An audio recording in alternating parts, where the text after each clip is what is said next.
बिस्मिल्लाहिर्रहमानिर्रहीम। Question number 10, इसकी statement है discuss the motion of a particle moving in a straight line if it starts from rest at t equals to 0 and its acceleration is equals to. पहले part में acceleration t raise to power n है। Second part के अंदर acceleration की value given है a cos t plus b sin of t, और third में acceleration की वैल्यू गिवन है माइनस n स्क्वायर x। हम वन बाय वन सॉल्व करते हैं। तो पहले फर्स्ट पार्ट को सॉल्व करते हैं। यहाँ गिवन है कि एक्सेलरेशन की value t is equals to t raise to power n। जो एक्सेलरेशन है ये सेकंड डेरिवेटिव है डिस्प्लेसमेंट का। आप लिख सकते हैं d2x over dt square is equals to t raise to power n। इसको आप इंटीग्रेट करें।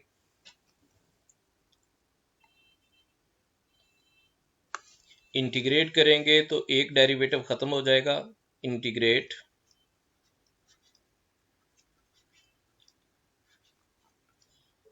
dx over dt is equal t raise to power n plus 1 divided by n plus 1 plus constant of integration c1। इस constant of integration की value calculate करने के लिए हम इस पे कंडीशन अप्लाई करते हैं at t is equals to 0। ये गिवन है कि जब टाइम 0 था तब वेलोसिटी 0 थी क्योंकि बॉडी एट रेस्ट है। dx ओवर dt वेलोसिटी के बराबर है 0 is equals to 0 plus c1, और यहां से c1 की वैल्यू कैलकुलेट हो गई 0। ये वैल्यू हम इस इक्वेशन में पुट करेंगे तो dx over dt is equals to t raise to power n plus 1 over n plus 1। Again integrate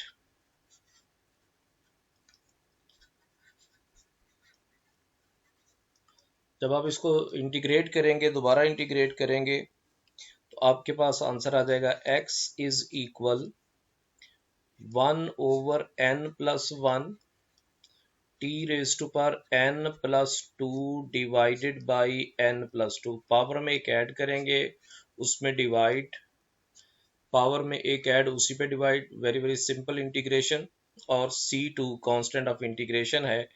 x is equal 1 over n plus 1 into n plus 2 t raise to power n plus 2 plus c2। Constant of integration की value उसी तरह calculate करेंगे at t is equals to 0 when t is equals to 0 x equals to 0 body at rest है। so 0 is equals to 0 plus c2, और c2 की value यहाँ पे calculate हो गई 0 के बराबर। This implies that c2 is equals to 0। Equation number 1 में पुट कर देंगे तो हमारे पास x की वैल्यू कैलकुलेट हो जाएगी। so x is equals to t raised to power n plus 2 divided by n plus 1 into n plus 2। ये इसका आंसर है। जिस सेकंड पार्ट में एक्सेलरेशन गिवन है a cos of t plus b sin of t, तो acceleration को हम लिखने लगे हैं d2x over dt square is equal a cos of t plus b sin of t। इसको इंटीग्रेट करें,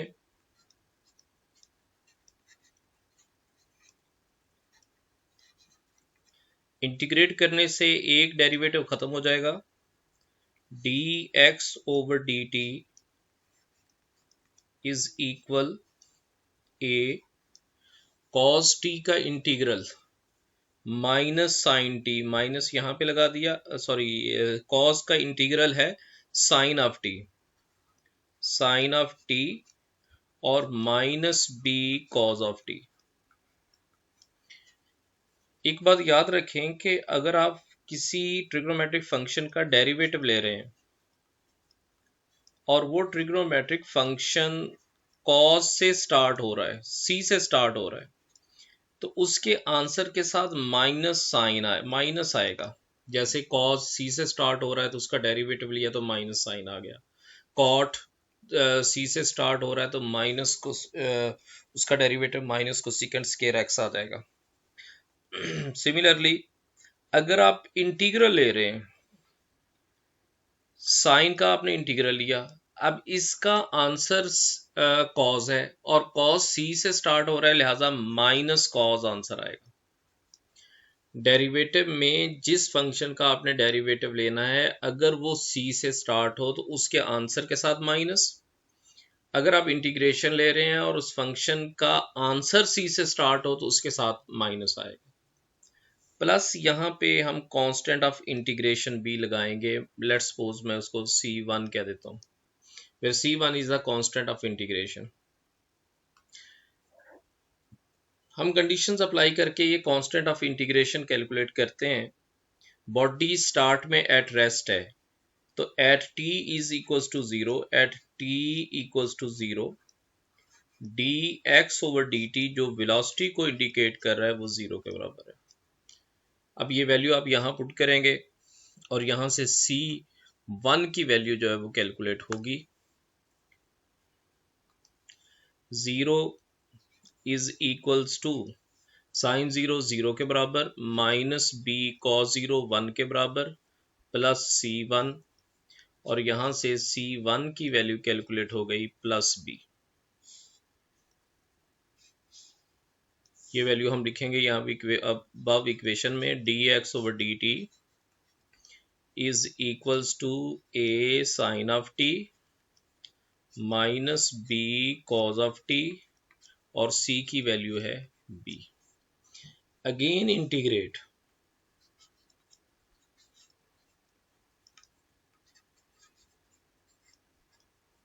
इसको फिर इंटीग्रेट करेंगे तो ये रह जाएगा x is equal a sine t का integral minus cos of t minus b cos का इंटीग्रल साइन ऑफ t, और प्लस b के साथ t अटैच होगा, और plus C2 where C2 is the constant of integration at t is equals to 0 x 0 के बराबर। क्योंकि particle जो है वो एट रेस्ट है, उसकी डिस्प्लेसमेंट है ही नहीं, इसलिए यहाँ पे 0 आ जाएगा। वैल्यू पुट करें, 0 is equals to minus a cos of 0 1 के बराबर, minus b in sine of 0 0 के बराबर, प्लस b t की वैल्यू 0 प्लस C2, और C2 की वैल्यू कैलकुलेट हो गई a। Put in above equation, x is equal minus a cos of t minus b sine of t plus b t plus a। ये इसका required answer है। Part करेंगे जिसमें given है कि acceleration is equals to minus n square x। तो acceleration अगर गौर करें तो यहाँ पे डिस्प्लेसमेंट की फॉर्म में गिवन है, लिहाजा हम एक्सेलरेशन को भी हम कन्वर्ट करेंगे इन टर्म्स ऑफ डिस्प्लेसमेंट। यहाँ एक्सेलरेशन जो है d2 x over dt square लिखने की बजाय हम लिखेंगे v dv over dx minus n square x। ये देखिएगा जरा, जो एक्सेलरेशन है ये इक्वल होता है d v over d t. Rate of change of velocity is called acceleration. अगर मैं इसको यूं लिख लूं, d v over d x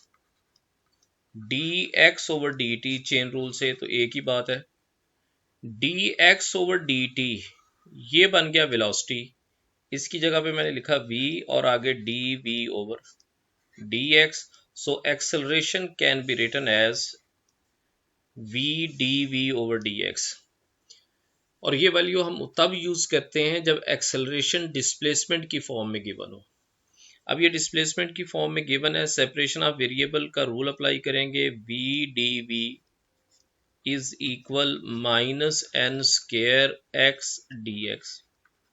integrate करेंगे, ये बनेगा v square by 2 is equal minus n square x square by 2 plus c, where c is the constant of integration. इस पे इनिशियल कंडीशन अप्लाई करें. At t equals to 0 velocity 0 थी. जब velocity 0 हो गई, 0 is equals to 0 plus c1 और यहां से c1 की वैल्यू कैलकुलेट होगी 0. अब आप इक्वेशन में पुट कर दें. So v square by 2 is equal minus n square x square by 2. अगर आप 2 पे डिवाइड कर दें दोनों तरफ, तो v square is equal minus n square x square can be written as v is equal plus minus iota n x. इस iota की वजह से आयोटा इंडिकेट कर रहा है कि there is no real motion. Iota indicates